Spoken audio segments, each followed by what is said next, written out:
Magic Tea House, Book Number 48, A Merlin Mission, A Perfect Time for Pandas, by Mary Pope Osborne. Chapter 11, Breaking the Spell. A crescent moon hung low in the dark purple sky. A few stars still twinkled. Jack and Danny didn't move for a moment, breathing in the clean, fresh air. Jack broke the silence. It looks like we made it to Camelot before break of day. Yep, where did we land exactly? Said Annie. Jack turned on their flashlight. He pointed it out the window. The light shone on trees, their branches heavy with golden apples. I'll bet we're in the orchard where we landed the last time we were here, said Jack. Turn off the light, whispered Annie. I think I see something in the distance. Jack switched off the flashlight. A different kind of light was shining in the dark orchard, a flickering light that moved toward them. Jack heard leaves crunching, twigs cracking, feet running, and voices whispering. Jack? Annie? A boy called out. Is that you? A girl said. Yes, cried Annie. She scrambled down the rope ladder. Jack gathered up the jewel, the flower, the feather, and the panda bread. He put them in his pack and carefully climbed down after Annie. Teddy and Kathleen stood in a circle of lantern light, dressed in their long dark cloaks. They hugged Jack and Danny. Welcome, said Teddy. We have been walking the grounds all night, waiting for you. Finally, we saw a light above the orchard. Our flashlight, said Annie. And then we saw your light, said Jack. We're so glad you're here, said Kathleen. We are too, said Annie. Did you translate the last lines of the rhyme? Asked Jack. We did indeed, said Kathleen. And did you bring the 4 things to help us break the spell? Asked Teddy. We did indeed, said Annie. They're all in my backpack, said Jack. Wonderful, said Kathleen. We knew if anyone could find them, it would be you two. You have brought the 4 special things, and now we are all together. It is time to undo the spell, said Teddy. Yay, said Annie. Yay indeed, said Teddy. Come along before the sun rises. Teddy and Kathleen started back the way they'd come, and Jack and Danny followed. Together, they wove between the trees in the fresh dawn air. Finally, they all emerged from the orchard. Kathleen shined the lantern on the door of a wooden cottage. Merlin's garden house, said Jack. Yes, said Teddy. This is where we brought Penny from her little nest in the castle. We hoped that she might come back to life in Merlin's favorite place, but alas, she has not done so. He sighed. Teddy opened the door to the cottage, and they all stepped in. Jack shivered. It was damp and chilly inside, like a tomb. Kathleen placed the lantern on a table in the middle of the room. There she is, Teddy said sadly. Penny stood on the table, lit by lantern light. The little penguin was as gray and lifeless as stone. Penny? Said Jack. The last time he'd seen her, she'd been so cute, so warm and alive. Poor Penny, said Annie. She touched the penguin's beak and the top of her head.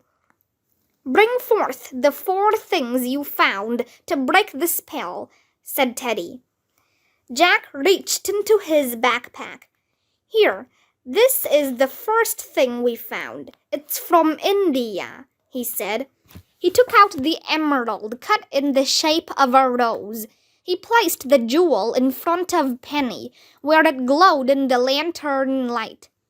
"The emerald rose stands for love," Annie said.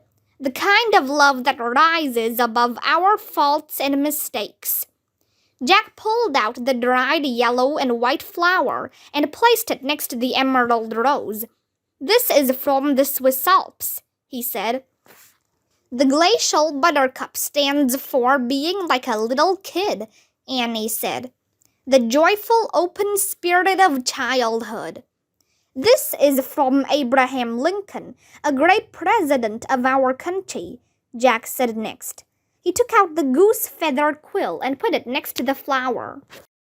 "This quill pen stands for the deepest kind of hope," said Annie.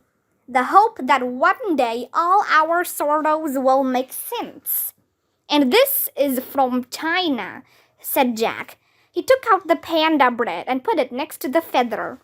"This is called panda bread," said Annie. "It stands for protecting animals, for loving them and speaking up for them because they can't speak for themselves." All four things were lit by the circle of glowing lantern light, along with Penny.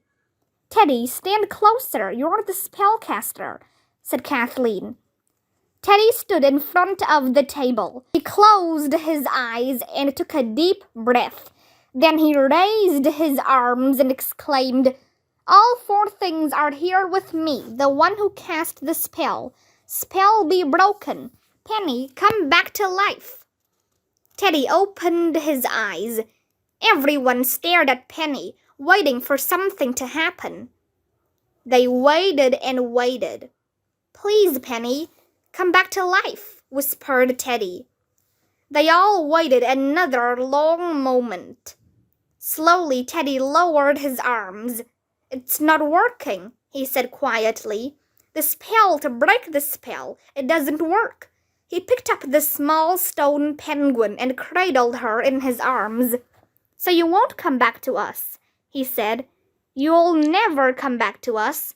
A tear fell from Teddy's eyes, then another. "Oh, Teddy," said Annie. Teddy wiped his face on the sleeve of his cloak. "Don't look at stupid me weeping," he said. "It's okay to cry," said Jack. "Are you sad because you think Merlin will banish you from Camelot?" said Annie. No, Teddy shook his head. "I'm sad because, well, what you've shown us, what you said to us just now, makes me terribly sad. The emerald makes me think how much Merlin loves Penny, and your flower makes me remember the joy she brought to everyone. And your gray feather makes me think how desperately Kathleen and I have been hoping we could undo the spell and bring Penny back to life. And your panda bread makes me think how I was supposed to protect Penny while Merlin was gone. But I didn't care properly for her.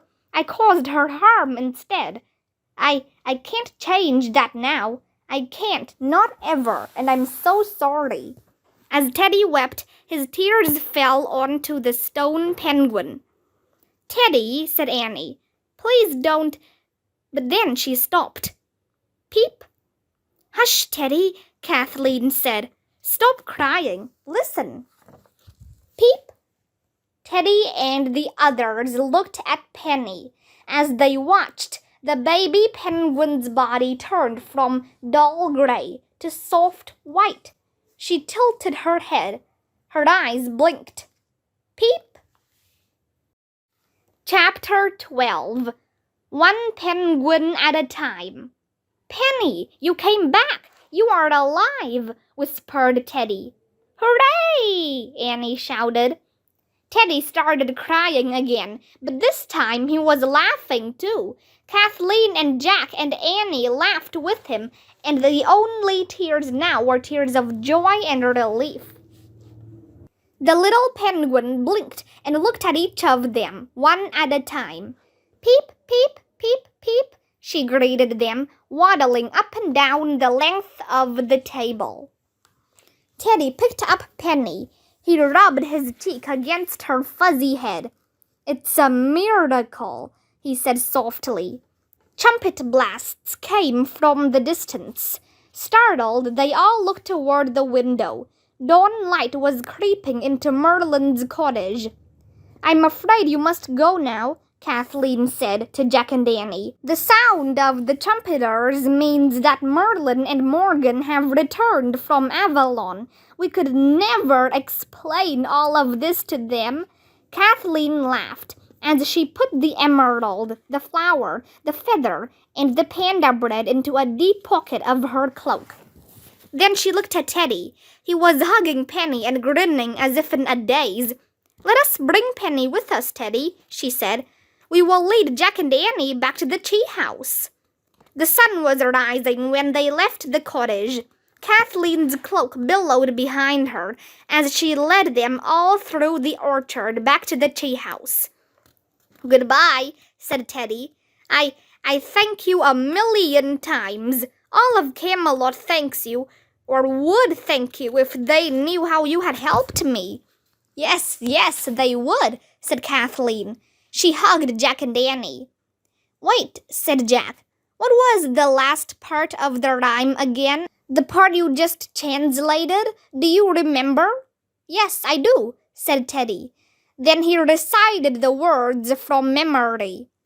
When these four things come together with the one who cast the spell will then be broken and all again be well.